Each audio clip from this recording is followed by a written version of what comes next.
Hey, what's up? This is Cynthia. I'm getting ready to make my Triple A soap for skin. It's going to be Alkanet Root, Arrow Root, and Arigomy. All three wonderful herbs that are good at treating psoriasis, dry skin, eczema, acne, pimples, and just really deep wrinkles. I'm going to be sending it with tea tree and also some peppermint. So let's get started. I got about 10 minutes, so I'll make it quick. I've got 52 ounces here between coconut oil, cream vegetable oil, and a little bit of jojoba oil. I'm going to pour in 20 ounces of lye water, I should say. All that goes in there. I got to go over and grab my emulsion blender. How I forgot that, I don't know. Grab it. This is a nice, beautiful February 15th, 2024. Okay, I'm going to start emulsion blender mixing it.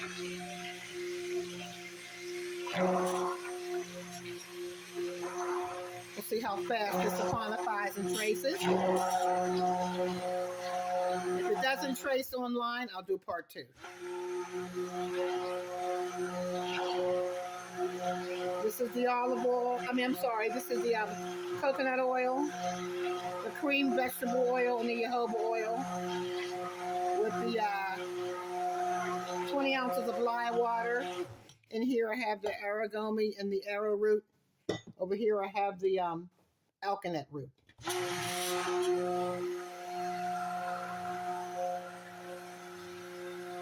I'm going to do this cold press today. I'll be making some hot press soaps. I'll be making some hot press soaps later this week.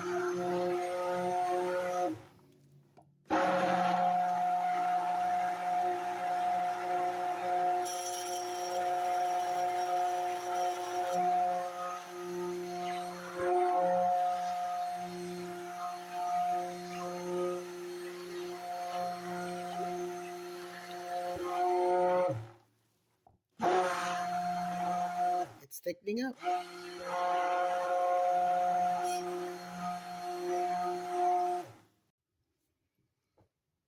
I'm going to start stirring because it's starting to get thick already. See that? It's almost tracing. I'm going to stir it the rest of the way. That way it'll cool a little bit better. And I can pour it in a pan. I get it ready in the mold. I have like 8 minutes left, so you should be able to see me get this poured into the mold over here. It's getting thicker and thicker. This is so beautiful. I love making soap. It's just so relaxing. It does such wonderful things for the soul. I've been making soap since 2003. I made my first bar of soap November 5th, 2003. My mother passed away August 21st, 2003. And after that, I was just really, really having a rough time. It was a rough year for me. I'll tell you a short story. That same year, my mother died. I broke up over a long engagement with my fiance. I got a brand new car repossessed. I got evicted out of my home and I lost my job. And I just was sick. I went to the doctor. I was so messed up. I think I was on Lexapro for about a year. I'm good now, of course. It's many years later. But it was a real stressful year. Just goes to show you, you can get through anything. But the blessing that I got from that year is that when my mother died, I took some time off and I started, I always didn't read a lot of books, but I started reading this magazine I had gotten in the mail. And it had there used to be a time I used to have, you would buy a magazine back in the late 80s and early 90s, and it would have, it would be 10 books for 99 cents. It would be like in the Doubleday book or in the Woman's World book or one of those kind of books. And so what I did was I bought one of those books and it had a book in there about soap making, and it was by Norma Coney. It was a book by Norma Coney. You should see that book. I still have it. Let me show it to you. This is the book that I first started making soap out of. Look how raggedy it is. Look at all my notes. This is only one of many books that I have. But this is the book I learned how to make soap out of. I self-taught myself how to make soap. All those notes. And she has a really wild description. And then here, I learned how to make soap by hand. I didn't have a hand mixer, nor did I have a emulsion blender, no type of mixer. The way she taught you was to stir it by hand, and you just did it by hand. And it even tells you in here in the book, on this page, you just do it by hand. You get a long-handled wooden spoon, And you stir the caustic glass solution with a spoon to be sure that its handle is indeed long. Plan on reserving the spoon for soap making only, and keep in mind that the lye will eventually chew up the wood, which it did. I still have the original wooden spoon from 2003. Here it is. You see how the long wooden handle spoon I have? Still have it. And you do it by hand. And we usually trace, when I would make the soaps from this particular book by Norma Coney, the soap maker, I'll be stirring by hand like this, sometimes 20 minutes, sometimes an hour.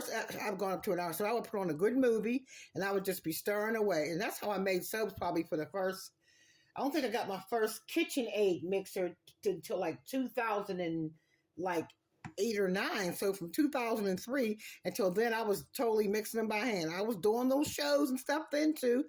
And that's even back then when I used to use crayons to color my soap. I'll have to make that for you one time with crayons, non-toxic. You melt the crayons in the oil when you first get started. It was a lengthy, crazy process, but I will show you how I use crayons to color my soaps. I just bought some crayons about a month ago because I was going to do the video, but I haven't done it yet, but I'm going to. See, it's getting thicker and thicker. I'm going to keep stirring this as long as I can. Hopefully it will trace and get ready to pour before this video ends of 10 minutes. It's been 6 minutes and 27 seconds. I don't think we're going to make the pour in this video. I'll just do a second video. I don't know how to speed it up and all that stuff. Give me a minute. I'll do some of it off camera, then I'll come back in about 2 minutes.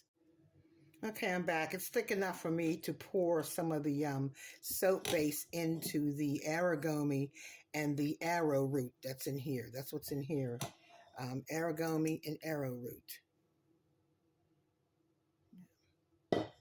2 herbs that are made to cure and heal dry skin, rashes, acne, psoriasis, ulcers, any type of open wound type, that kind of like anything that would be pustule and like run over out of the skin.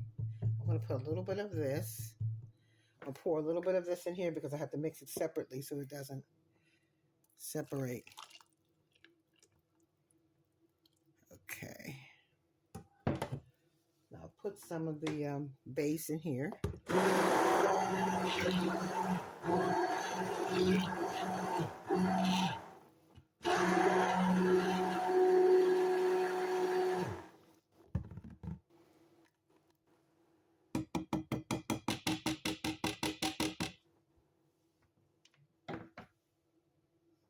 I'm going to continue to stir them both.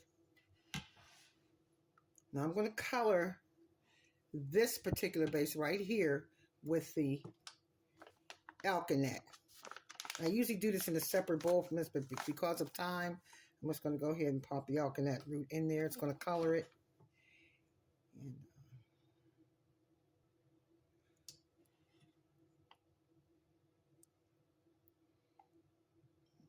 it's real pretty. Look how pretty.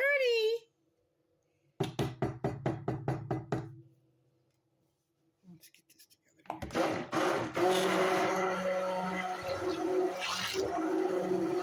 Can't see this, but this looks like an indigo blue, really dark. It starts out looking like a cranberry or whatever, or a burgundy, and it oxidizes because of it. When the air hits it, it hits the lye.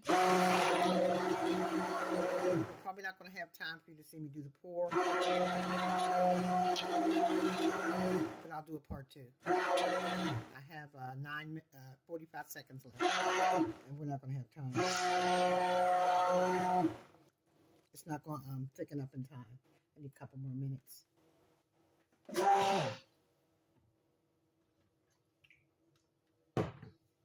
But in the interim, I will keep stirring till it gets thicker. As you see, it's getting thicker. It's almost at trace. Well, this one's at trace.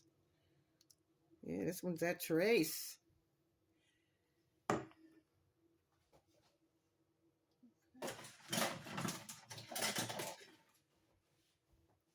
Only got a couple seconds left. I'm going to go do a part 2, okay, guys? Part 2. Watch out for part 2. See you in a moment.